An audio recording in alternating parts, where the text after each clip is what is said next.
I was in a fender bender on my first college date.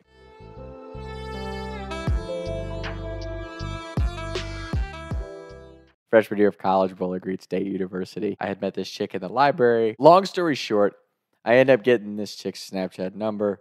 We were going back and forth for a couple days. I would talk to her a lot during classes because why would I focus on my education when I could be talking to chicks?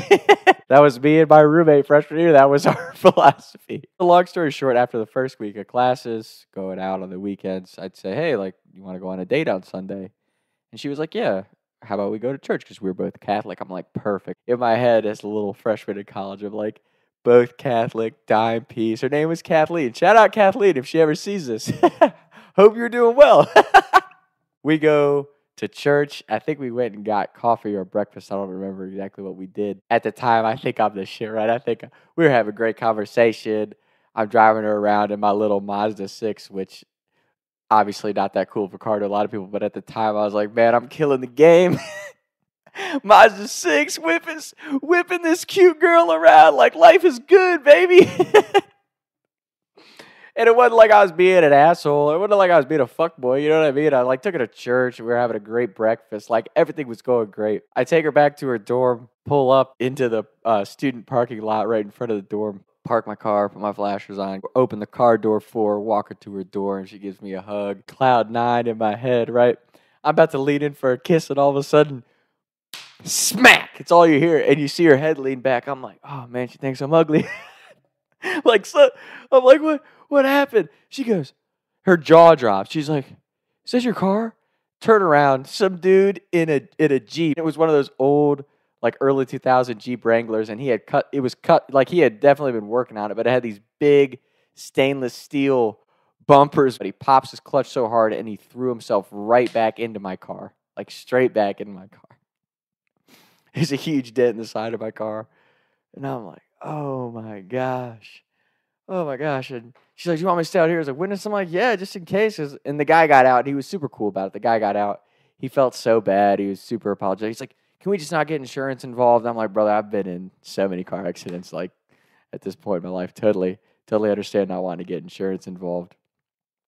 Let's just exchange phone numbers. And I'll talk to my dad and see how much, like, it would cost to fix something like this. We'll go from there. So the kid ended up giving me $500 cash, which it worked out well because, you know, I just used that to buy like a speaker system and stuff because it was just a little dent on the side of my car. But that's what we agreed on was $500, and he paid me for it. And when I went home, me and my dad just kind of popped the dent back out, which I had so many car accidents in that. Mazda will save some of those stories for another day. That was one of my favorite freshman year memories. And like I said, the date went really well. But yeah, that was my literally my first weekend, my first date, first week at college.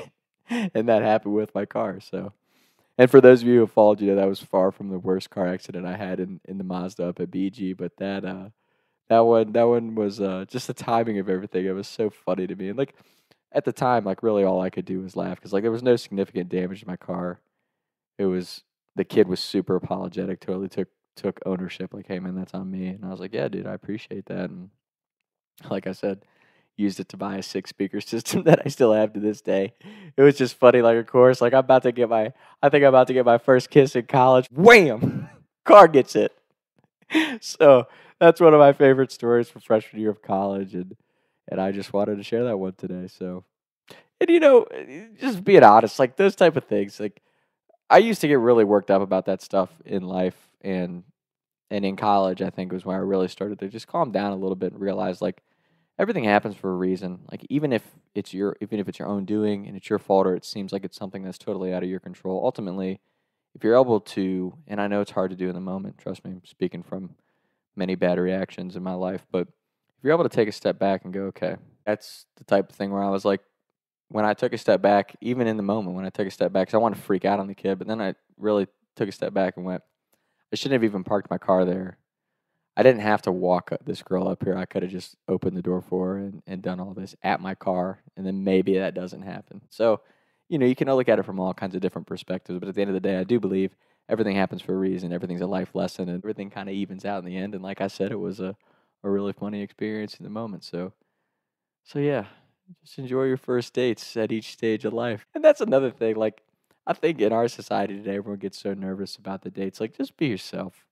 Just be who you're gonna be. I got away from that for a long time because I'd get so nervous. Like, okay, oh, I got a girl interested enough to go on a date with me. Like, now what do I do? It's like, don't change the recipe. Just not saying play it cool. Like, don't be yourself, because I think there's a difference between just being calm, relaxed, and being yourself and trying to play it cool. Because I've done both, and being myself and just being the goofy person that I am has always paid off way more than trying to play it cool. So that would be my little snippet of advice on this episode of Talks with Tom.